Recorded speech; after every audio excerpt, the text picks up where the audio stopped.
So what are the kinds of tools that we can get into the hands of ordinary people that help them measure their own behavior? There are all kinds of examples. Some of them sort of more classic health-like products. So this, for instance, is Bayer's Contour blood glucose monitor, which is the first meter that plugs directly into somebody's laptop and auto-launches diabetes management software, so that patients can have instant access to their own blood sugar data and trends to help them kind of optimize their own diabetes management. Another one, which is one of my favorite examples, is much more kind of low-tech in a way. This is a weighing scale produced by a European company that's Wi-Fi enabled. And so that when you stand on your weighing scales in the morning, it transmits your weight to your iPhone and your laptop. And indeed, you can see here, this is the application that pops up on your iPhone, on your laptop, which can be rather miserable in terms of looking at that every morning and having it around with you.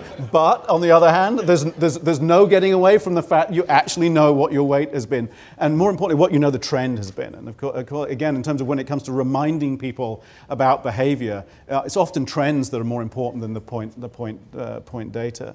And there are going to be many, many more of these kinds of devices that use very low cost sensing technology and wireless technology appearing in the future. And indeed one that I think is quite interesting, a little startup that's just north of us in Redwood City in Silicon Valley, is one that's worth keeping an eye on. I think it's called Proteus.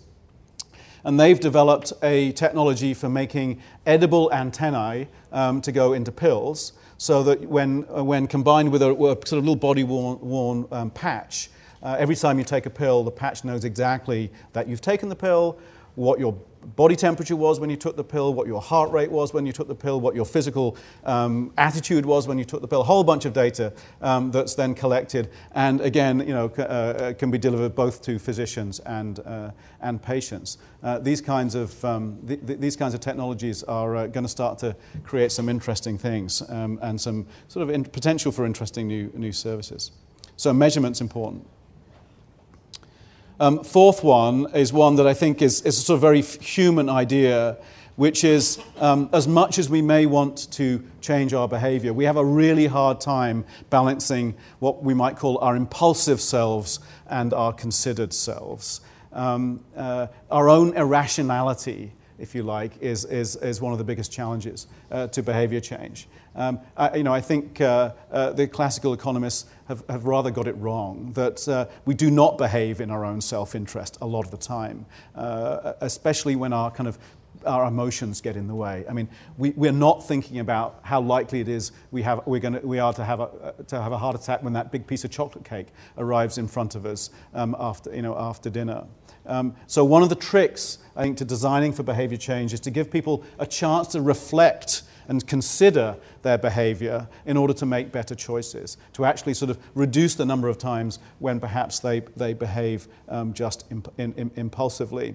So again, there are lots of interesting applications emerging to help people do that. One that I quite like because it's free, again for the iPhone, is one called Lose It, which just allows you to simply record what you're eating and how you're exercising every day. And it's not so much, I mean, these applications have been around for the PC forever, but the difference is when you're carrying around with you. The difference is when you pull it out at every meal and you fill it in at every meal. That is the difference. So it's the mobility piece that's making these kinds of applications effective. It's not so much the idea of the application itself. It's having it at the moment when you might otherwise be impulsive that I think these kinds of things are useful. So we need to look for opportunities to intervene at the moment of irrational behavior. And that can be anywhere. I mean, that can be any kind of, it can be to do with obesity, it could be to do with, washing hands in hospital. How can we intervene at the moment of wrong behavior, as it were, in order to encourage people to reflect on the implications of not doing the right thing, or of doing the right thing?